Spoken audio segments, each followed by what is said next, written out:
Exercises that could save your life someday. Pull-ups, yes, they are great at building a nice strong back, but if ever you need to pull yourself up to safety one day, it's always a great ability to have. Plyometrics, jump training.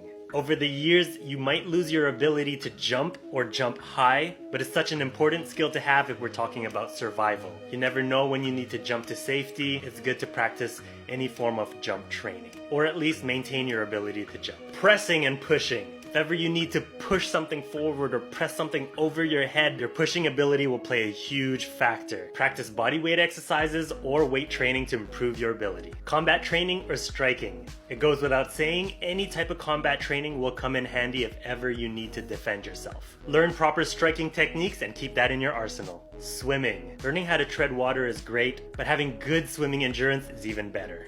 If ever you need to swim a long distance, you will need that endurance and speed. Practice doing laps in a pool whenever you can. Sprinting. If you need to run quickly to safety, sprinting is a good ability to have. Practice interval training to get better at your bursts. And finally, cardiovascular endurance. Having the stamina to trek for long distance in a survival situation could be the deciding factor if you survive or not. Keep that heart nice and strong.